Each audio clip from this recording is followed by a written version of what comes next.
Imagine this. Every 98 seconds, an American becomes a victim of violence. Now imagine that violence amplified on an international scale. We're talking about the recent brutal attacks on women perpetrated by Hamas. These strikes have sent shockwaves around the globe, and they're part of a larger ongoing conflict between Israel and Hamas, a conflict that's been punctuated by a recent ceasefire agreement.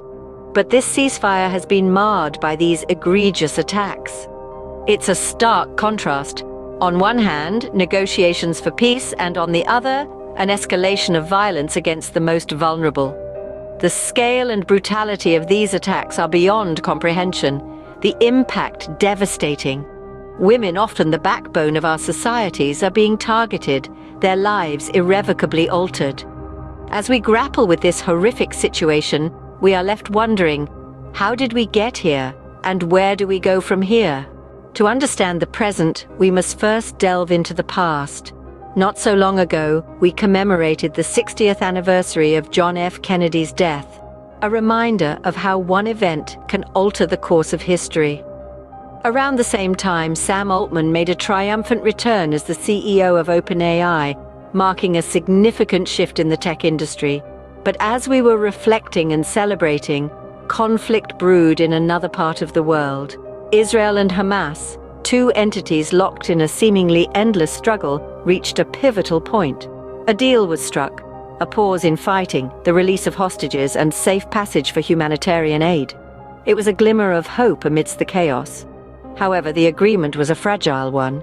Hamas saw it as a truce, Israel as a mere pause, and as the world held its breath, the ceasefire broke down, leading to a horrifying aftermath.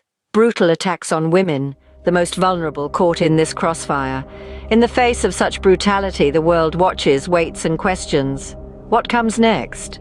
As we stand on the precipice of uncertainty, the future remains unclear. The landscape is marked by the shadows of brutal attacks, a ceasefire hanging in the balance, and the political tremors felt around the globe. President Biden has expressed support for the ceasefire, a glimmer of hope amid the turmoil. This beacon, however, is dimmed by conflicting views.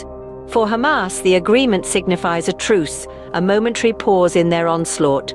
For Israel, it is merely a pause, a brief respite in a war that shows no sign of ending. The political implications are equally complex. Benjamin Netanyahu finds himself in the eye of the storm, his political standing potentially altered by this ceaseless conflict. The question that lingers is whether these events will cement or shatter his position.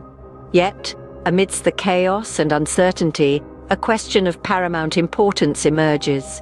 What does the future hold for diplomacy?